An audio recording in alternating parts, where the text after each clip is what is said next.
pessoal, estamos começando a quinta aula, primeira parte da nossa videoaula de teatro. Eu sou o instrutor Jonathan Coelho.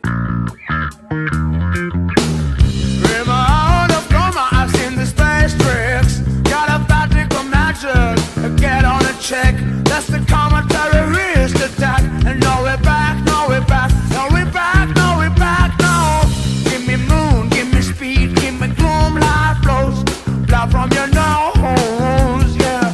Remember what you had a dream about. Down the shout, down the shout, down the shout, down the shout, yeah. You don't know, I think Gostaria de saber como vocês estão agora nessa quinta aula, nessa videoaula, número 5. Passamos já as 4 primeiras videoaulas, já com material bastante diversificado, voltado para o teatro. E assim, gostaria muito que o pessoal que está acompanhando a videoaula procure participar das lives. Nós estamos tendo live toda quinta-feira, às 4 horas, no meu canal no YouTube. Então, meu canal lá, Jonathan Coelho. Procura no YouTube ali, é fácil, não tem muita dificuldade. Eu vou comentar aí embaixo desse vídeo, assim que for postado, fazer um comentário. Vai no comentário, clica ali no meu perfil e daí você já pode se inscreva no canal, ative a notificação, que é o caminho mais fácil para não perder nenhuma live. E também nessa quarta-feira, conforme combinado das lives anteriores que já realizamos, vamos realizar a nossa Meet.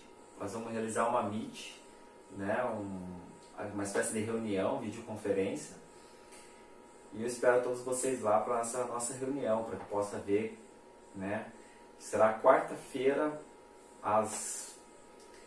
vou deixar assim marcado ali pelas 6h30, para ficar um horário razoável, intermediário, para o pessoal poder acessar.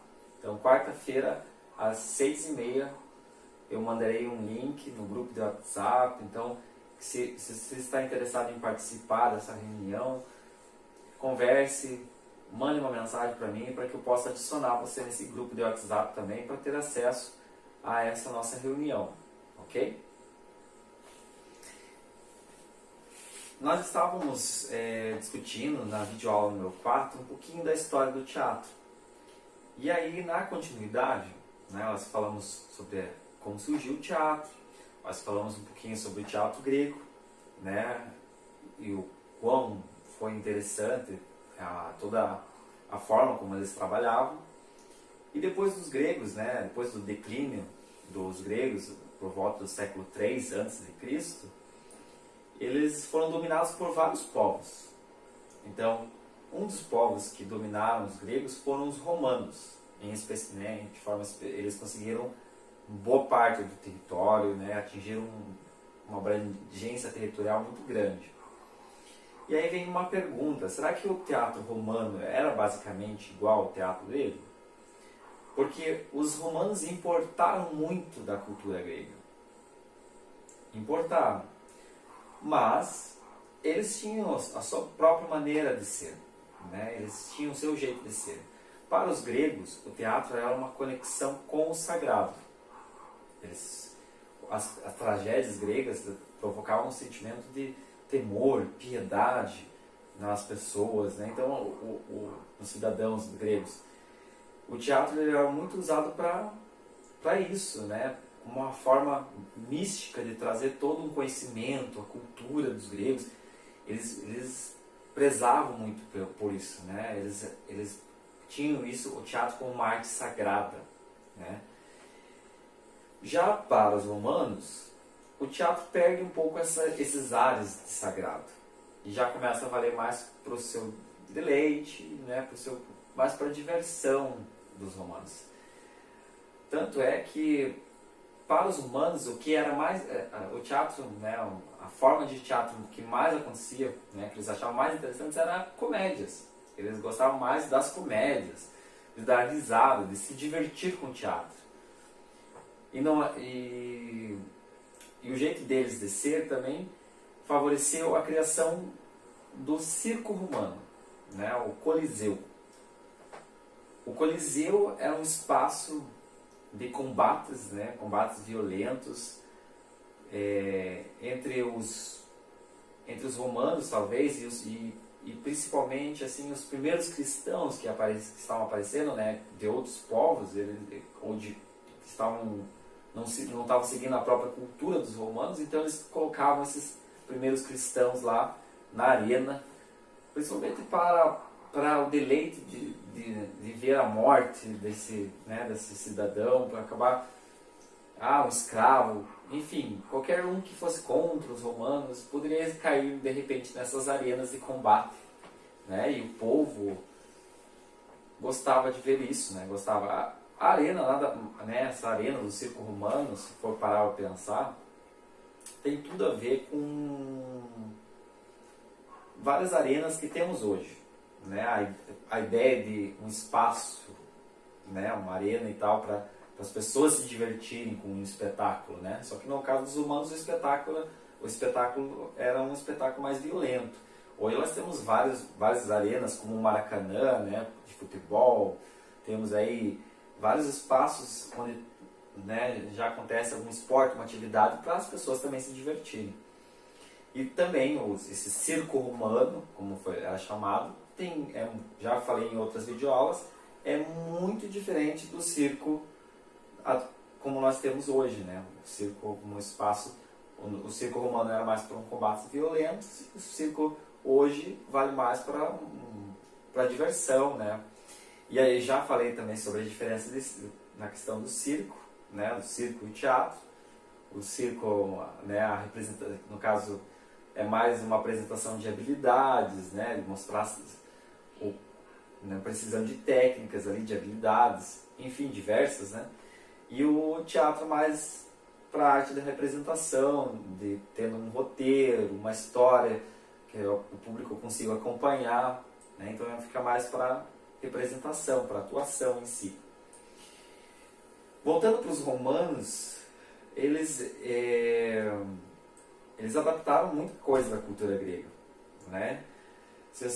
Eles gostavam tanto da forma como os gregos tinham a sua relação com o místico, né, que boa parte da mitologia grega foi adaptada para os romanos. Então, ao invés de Zeus, que é o deus, né, um deus da mitologia grega, virou Júpiter. Trocou um nome, né? A Afrodite virou Vênus. O Dionísio, deus do vinho, para os gregos, virou Baco para os romanos. Então aí você já percebe assim uma forte aproximação, né, da religiosidade, da forma que os gregos tinham, foi puxada para os romanos, né? Só que os romanos eles tinham o próprio jeito de ser. Eles eram um povo mais guerreiro, um povo mais tinha uma certa concepção mais rude em relação a certas coisas. Tanto é que, como eu mencionei, o circo romano o Coliseu era mais violento. E o teatro virou, né, voltou-se mais para a diversão. Era mais pela espetacularização do espetáculo, né, muitos efeitos, enfim. Né, muitos efeitos, assim, exageros no caso, né, que eu menciono. Era mais para a diversão dos cidadãos romanos. E aí foi por um bom período, né, até o declínio do Império Romano. O declínio do Império Romano, né, quando chegou ao fim o Império, nós temos um outro momento aí. Um outro momento em que nós conhecemos nos livros de história como Idade Média. E na Idade Média, quem tomou conta do cenário, da maior parte do cenário, assim, que durante anos, como se diz, implantou uma certa cultura, foi a religião católica, né, a religião cristã, ali, né, que trouxe o cristianismo. E na Idade Média, o cristianismo, ele prezava, né, ele mudava o comportamento daí de todos, né, principalmente na Europa. E E o teatro? Onde vai aparecer isso, né? Em que parte vai aparecer o teatro, Jonathan? O teatro, nesse espaço, né, para falar a verdade, as igrejas começaram a perceber um potencial, né? Antes elas tinham um certo receio. Primeiramente, elas não gostavam, a igreja não gostava de que as pessoas realizassem o teatro, participassem do teatro, porque havia muitas histórias falando sobre deuses de outras culturas, né, como deuses romanos ou deuses gregos. Então, para o cristianismo, tudo isso era pagão e não devia ser passado para as outras pessoas. Então, no começo, a igreja proibia o teatro desse, né, acontecer. Só que percebeu que o teatro sempre chamou muita atenção das pessoas. Então, tanto é que resolveu aproveitar isso e começou a puxar para dentro da igreja o teatro para falar, né, trazer ensinações bíblicas, para pregar o cristianismo, né, por meio do teatro. Começou a dar tanto certo, muito certo, né, que as igrejas começaram a superlotar, e para as igrejas não perder os ares, né, de um ambiente sagrado, de um ambiente culto, né, para não virar bagunça, como em outras palavras posso dizer, por determinação dos representantes da igreja, eles passaram o teatro para acontecer fora da igreja, na frente, e logo o teatro começou a ocupar as ruas, né, de forma geral, né, as ruas, as praças, para fazer essas encenações religiosas. Jonathan, não acontece uma tal de Paixão de Cristo todo ano? Encenação religiosa, cristã e tal, que aparece, faz toda uma caminhada. Realmente, todo ano aqui no Brasil nós temos, né, a Paixão de Cristo. Nós temos a Paixão de Cristo, essa caminhada religiosa que as pessoas fazem na rua com encenação bíblica, tem essa origem lá na Idade Média. Então a origem desse teatro cristão na rua vem lá da Idade Média, né? Vem desse teatro medieval. Assim como outras nações, né, que nós temos de forma cultural no nosso país, pastoris, as cavalhadas, são ações assim bem culturais de algumas regiões que também têm origem lá na Idade Média, né? A forma de se representar isso na rua, né? Enfim, em determinados lugares, espaços abertos, né? Enfim, aí nós temos essa percepção de que por um longo período de tempo, né, durante a maior parte da Idade Média, aconteceu muito teatro religioso e foi investido muito nesse teatro, né? Não só no teatro, mas basicamente muitos artistas né, tiveram que trabalhar para a igreja, muitos foram obrigados a trabalhar para a igreja. É um período assim com bastante restrições, né? Há muitas restrições, há muitos medos, porque a igreja ela preza muito pela piedade, ela faz todas as pessoas temerem, né? Impõe um respeito por meio do medo. Né? Se você não seguir a igreja no começo da Idade Média, se você não estiver de acordo com a igreja poderia te cobrar caro por isso, podia cobrar a sua vida por causa disso. Se você tivesse uma cultura de vida um pouco diferente, que não seguisse a igreja, já podiam te julgar dizendo que você era bruxo, que você não, né, seguia coisa ruim, enfim. E aí, por meio das leis, podia torturar você, podia matá-lo, né? No caso das mulheres, muitas mulheres teve uma época também que foram queimadas na fogueira. Fora que nesse período aí foi o período que mais se criou-se instrumentos de tortura, né? Assim, inúmeros instrumentos de tortura apareceram.